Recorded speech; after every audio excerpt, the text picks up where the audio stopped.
आमची आई बर का. तिच्या अंगावर झाला गपगार, कुणी घेईना पुढाकार, साऱ्यांनीच मानली हार. इतक्यात अचानक एक सरदार उठला, बोलला हम लाएंगे शिवाजी को, आणि त्यानं विडा उचलला. नवतेचं अफजल खाने, नवतेचं अफजल खाने, जिता जागता जन्मी संताने, त्यानं बोलला छाती ठोकून, शिवबाला टाकतो चिरडून.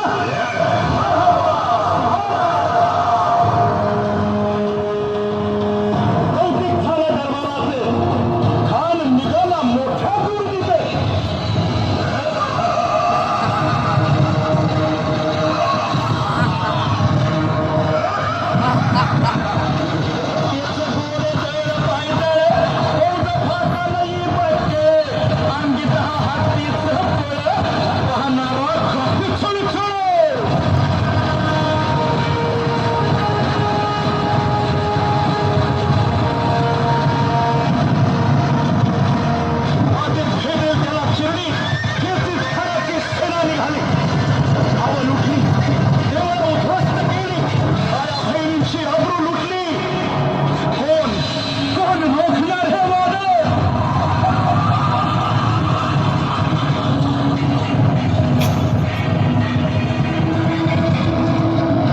शिवबाचं काय खरं नाही.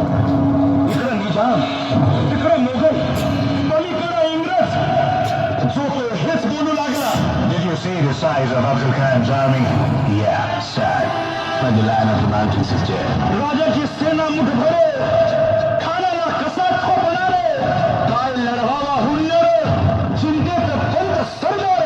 महाराज आपला जीव मोलाचा आहे. खानाचं सैन्य अफाट आहे. त्याच्यासमोर आपलं टिकाव लागणं अवघड आहे. काही दिवसांसाठी आपण कुठेतरी अज्ञातस्थळी निघून जाऊ.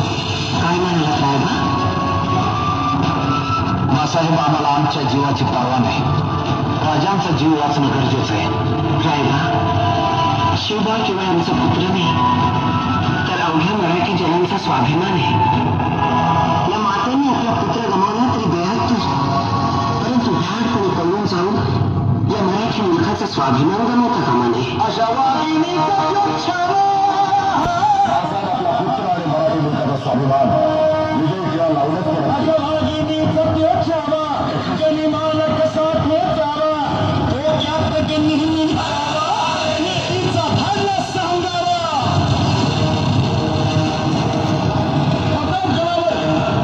प्रतापगडावर आमने सामने भेटीचा सांगावा खानाने हसत हसत कबूल केला.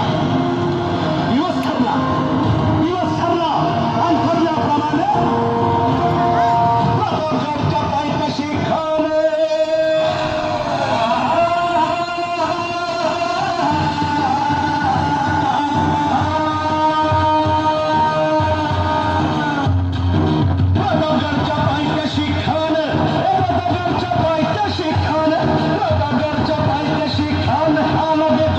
नाही त्याला जाण. शिवाजी राजाच्या करामतीची, शिवाजी राजाच्या करामतीची, शिवाजी राजाच्या करामतीची, आणि खास नाही जाणीव शेतीची, खास नाही जाणीव शेतीची, आणि करील काही कल्पना युक्तीची.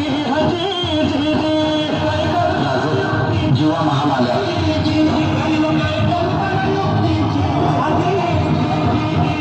राजवा काय म्हणतो खान? महाराज, खानाला पण खात्री पटली की आपण घाबरला. आम्हाला हेच हवं होतं. महाराज, आजच्या भेटीचं काय करायचं? पंतांकडून निरोप झाला.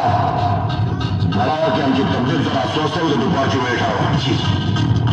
त्याला वाटू दे की भीतीपोटी आम्ही त्याला भेटायचं टाळतोय.